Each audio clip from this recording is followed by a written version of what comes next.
He's effectively stolen 300,000. Like when you look at it properly, right? When I look at it properly, my guy, I see a 12x return and a guy trying to change his family's future. And so you're asking me if you're the asshole? The guy's not the asshole. He's mixing it up. He is going to the moon. You're trying to take him straight down to the ground. So you are an asshole. Welcome to Checks and Balances, brought to you by Partners Life. I am Michael Vincent. This is James Blair. And today, they keep asking for them, so we'll keep doing them.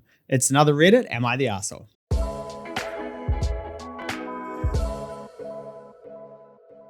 So we've got another couple of stories today to go through from Reddit. And I tell you, Mike, Reddit just keeps on delivering. It's either a well of darkness or a well of absolute good times on Reddit. And boy, do we have some good times. Yeah, so we've got two more stories where people have financial relationship problems. They're asking us, are they the asshole?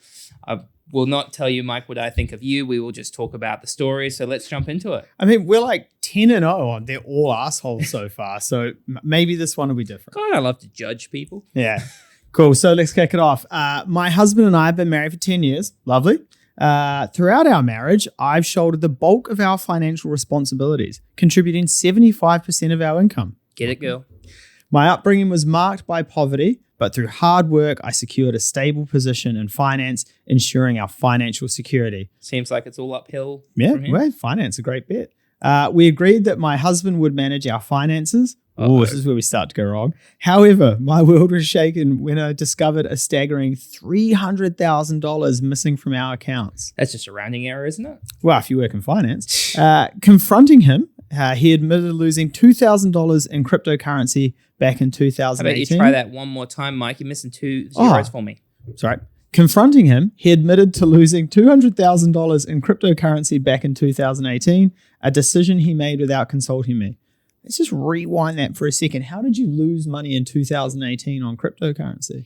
Yeah, I mean, so we're sitting in March 2024, where the crypto apes have risen. Yeah. And they are back. They're back, baby. Celebrating, saying diamond hands to the moon. Yeah. So maybe you shouldn't have divorced him because he may be a wealthy man, but I'm guaranteed forced to sell that in the divorce. Yeah. Now, divorce is most definitely on the horizon for us. Ooh, okay. Fait accompli.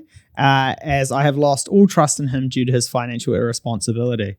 Hindsight 2024 might have been responsible. While friends advocate for therapy to salvage our marriage, I'm skeptical whether trust can ever be rebuilt. Am I the asshole for considering divorce without discussion or therapy? So, a lot to go through here. I've just brought up Bitcoin price. As of the 12th of March, 2024, sitting at 117,000 NZD. Just to provide some context, in the middle of Jan, it was sitting at 70,000. So it's been pretty crazy numbers. In like 2 months, it's jumped from 70,000 NZD to 117,000. Now, in 2018, so I said it's worth 117,000 right now. In 2018, it was worth about 9,000 NZD. It dropped. So if we're talking about the drop, it dropped, pretty material amount. It dropped about 50% to $5,000. But from 2018 to 2019, dropped from about 9,000 to 5,000, which as a percentage is a big jump. So Bitcoin has jumped a lot since this original post. Now, there's a question about whether they got divorced, all that kind of stuff. Just to put in context, so his crypto or their crypto, I'm assuming this Bitcoin as well, which is a huge assumption. He could have invested in absolutely trash coins which have gone nowhere, but assume it's Bitcoin. So we started at 300,000 in 2018. It dropped to 150,000 2019. She's like, this guy is trash. Like, what decisions is he making for my family? If they held diamond hands to the moon in 2024, $3.6 million. 300 grand, 150K, 3.6 million. Assumptions there. 1, it's Bitcoin. 2, he was just straight buying and selling. He could have been doing high leverage stuff. He could have been doing like weird crypto node trading crap or whatever, that sort of stuff. Like there's 1,000. At the end of the day though, he's made a $300,000 financial decision he's effectively stolen 300,000. Like when you look at it properly, right? When I look at it properly, my guy, I see a 12x return and a guy trying to change his family's future. And so You're asking me if you're the asshole? The guy's not the asshole. He's mixing it up. He is going to the moon. You're trying to take him straight down to the ground. So you are an asshole. I don't know what to say to that. So he's stolen $300,000 from his wife. Invested $300,000. Let me ask you a question, James. How would you feel if Hannah did that to you? Took $300,000, invested it in whatever coin, and had lost $200,000 of it. Would you think she was investing to get you to the moon? Or would you think that she had stolen it and made a terrible financial decision? I'd be like, babe, spacesuit on, 3, 2, 1, off we go. Yeah, right. And then the rocket would fall over and you guys would get a divorce. Look, I bringing it back to reality here, and without the hindsight bias, absolutely, your husband is an asshole. He stole $300,000 and lost $200,000. You should boot his ass to the curb and go find someone else. Yeah, go find somebody poor because he's not making investment decisions the next husband you have. Moving on to the next one. Before we move on, we talk all the time about planning and growing our wealth, but protecting that wealth is just as important. That's why having the right insurance in place can help when life goes unexpectedly. And that's why this episode is brought to you by Partners Life, a New Zealand operated award-winning insurance provider with over 300,000 Kiwis insured and 89% of claims paid. Partners Life understand that having some insurance is better than having no insurance. They have flexible and personalized solutions for any budget or situation. Check out their website in our show notes below. Am I the asshole for being offended my partner is wanting a prenup? Which, we're going to have some thoughts on this one. So, my partner, 31 male, and I, 27-year-old female, recently discussed prenuptial agreements. He's financially successful with multiple properties, and while I'm on a good salary, I'm just starting to save. He wants to ensure his assets are protected, proposing terms where premarital assets remain separate. However, I'm left feeling hurt and offended, Mike, for a couple of reasons. Mm-hmm. Firstly, I've never had any intention of seeking financial gain from him. Whoa. The road to hell is paved with good intentions, isn't it? It's a lot from you. Yeah, the intention doesn't need to be there. Just trying to protect his assets. Yeah. Let's look at the stats, right? 1 in 2, 50% are getting divorced. I think it's even higher than that. Yeah. Right? Does anybody get married with the intention of getting divorced? No. So you're losing me at the start here. Money isn't my primary focus in life, having previously worked as a public school teacher, which I guess means... It is a focus in your life. Yeah. When you have a job, you do need to eat to be happy. Yeah, so. what does that mean? Teachers don't like money? Secondly, I'm concerned that his proposal doesn't take into account my future contributions. Despite his current financial standing, my career trajectory suggests that my income could eventually rival his, particularly as I'm expecting substantial increases in pay in the coming years. Furthermore, if we were to have children together, my role in raising them would inevitably impact my potential earnings, which is a very valid point.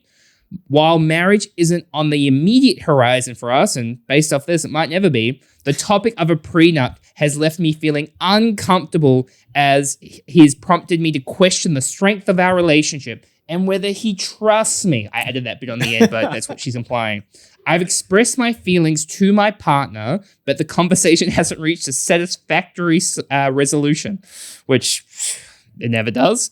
Am I the asshole for being offended by the thought of a prenup, Michael? No, you're not the asshole for being offended by the thought of a prenup. A lot of people are offended by the thought of a prenup because they are insecure and they're going after people's money. Yeah, Sorry. No. Look, it's a touchy subject, right? I know you cracked a joke about it in there about the trust thing, but a lot of people do see it as a sign of you don't trust me and you think I'm just here for your money. But I don't think that's really what it's about at all. You're just trying to protect people's assets. I was talking to 2 people yesterday.